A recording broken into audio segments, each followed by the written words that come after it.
ব্যক্তিগত বিদ্যালয়ক প্ৰত্যাহ্বান এখন চৰকাৰী বিদ্যালয়ৰ। ব্যতিক্ৰমী ব্যৱস্থাৰে ছাত্ৰ ছাত্ৰীক আকৰ্ষণ কৰি ৰচিছে দৃষ্টান্ত। নামভৰ্তিৰ বাবে শিক্ষাৰ্থী অভিভাৱকৰ হেতা ওপৰা বিদ্যালয়খনত। বৰ্তমান সময়ত একাংশ চৰকাৰী খণ্ডৰ বিদ্যালয়ৰ প্ৰতি ছাত্ৰ ছাত্ৰী আৰু অভিভাৱকসকলৰ অনীহা।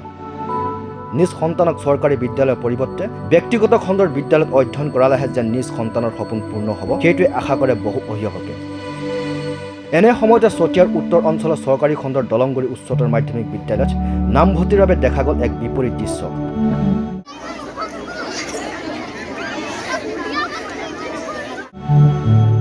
এইখন বিদ্যালয়ত অষ্টম আৰু ষষ্ঠ শ্ৰেণীত নামভৰ্তি কৰিবলৈ ছাত্ৰ ছাত্ৰী আৰু অভিভাৱকৰ ব্যাপক সমাগম দেখা গ'ল। চতিয়াৰ উত্তৰ অঞ্চলৰ দলংগুৰি উচ্চতৰ মাধ্যমিক বিদ্যালয়ৰ অধ্যক্ষ নিৰঞ্জন শইকীয়া আৰু বিদ্যালয়ৰ শিক্ষক কৰ্মচাৰীসকলৰ নেৰানেপেৰা প্ৰচেষ্টাত এইখন চৰকাৰী খণ্ডৰ বিদ্যালয়ত ব্যক্তিগত খণ্ডৰ এখন বিদ্যালয়ত যিবোৰ সুবিধা উপলব্ধ তাতোকৈ কোনো গুণে কম নহয়। পুথিভঁৰাল, যাদুঘৰ, খেলৰ সা সুবিধা, ছাত্ৰ ছাত্ৰীৰ চিকিৎসা পুঁজিৰ লগতে নিয়মীয়াকৈ চলোৱা পাঠদানে ছাত্ৰ ছাত্ৰী আৰু অভিভাৱকসকলক আকৰ্ষিত কৰি তুলিছে। ছাত্ৰ ছাত্ৰী আৰু অভিভাৱকসকলে আশা কৰিলে বিদ্যালয় কৰ্তৃপক্ষই এক নিৰ্দিষ্ট পৰিমাণৰ ছাত্ৰ ছাত্ৰীকে আসন দিব পাৰিব বুলি জানিবলৈ দিছে।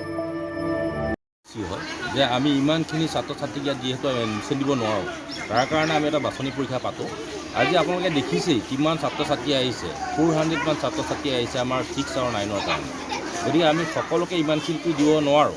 গতিকে আমি ইয়াৰ পৰা বাছনি পৰীক্ষা পাতি 6ত 140 জন আৰু 9ত আমি 60 জনহে দিব পাৰিম।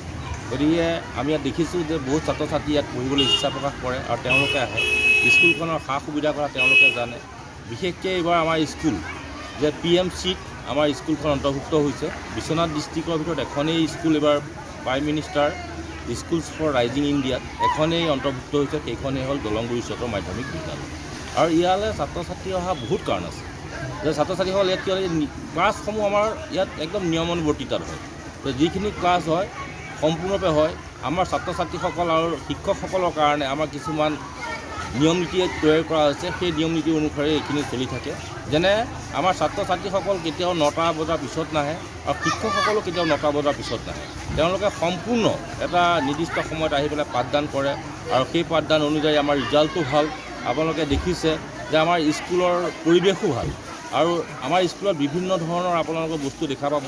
যেনে আমাৰ ধুনীয়া এটা সুন্দৰ লাইব্ৰেৰী আছে, ডাঙৰ এটা লাইব্ৰেৰী আছে, আমাৰ মিউজিয়াম আছে, আমাৰ আৰ্ট গেলাৰী আছে, আমাৰ কমিউনিটি হল আছে। তাৰোপৰি আমি ছাত্ৰ ছাত্ৰীসকলক বিশেষ এটা সুবিধা দিওঁ যে সেইটো হ'ল আমাৰ মেডিকেল ফেচিলিটি।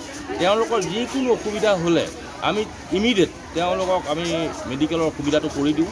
যে তেওঁলোকৰ চকুৰ কাৰণে চশমা লাগিলে চশমাৰ ব্যৱস্থা কৰি দিওঁ। ক'ৰবাত যদি ট্ৰিটমেণ্ট কৰিবলগীয়া হ'লে আমি ল'ৰা ছোৱালীসকলক 5,000 পৰা 40,000 টকালৈকে আমাৰ স্কুল তৰফৰ পৰা তেওঁলোকক আমি আগবঢ়াওঁ।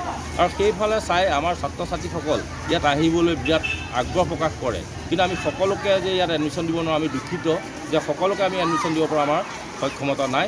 যিহেতু আমাৰ ছিট লিমিটেড আছে, আমি 140 জন 6ত দিম আৰু আউটডোৰৰ পৰা অহা 9ৰ আমি মাত্ৰ 60 জনহে দিম। বিদ্যালয়খনৰ কৰ্তৃপক্ষই ছাত্ৰ ছাত্ৰীৰ ব্যাপক সমাগম দেখি বাছনি পৰীক্ষা অনুষ্ঠিত কৰিব লগা পৰিস্থিতিৰ সৃষ্টি হৈছে বিদ্যালয়খনত। বৰ্তমান সময়ত চৰকাৰী খণ্ডৰ বহু বিদ্যালয় ছাত্ৰ ছাত্ৰীৰ অভাৱত চৰকাৰে বন্ধ কৰিবলগীয়া পৰিৱেশ সৃষ্টি হৈছে। তেনে সময়তে চতিয়া দলংগুৰি উচ্চতৰ মাধ্যমিক বিদ্যালয়ৰ এই পৰিৱেশে সকলোৰে দৃষ্টি আকৰ্ষণ কৰিছে। চতিয়াৰ পৰা প্ৰণাম হাজৰিকাৰ ৰিপৰ্ট, মাই নিউজ এনি।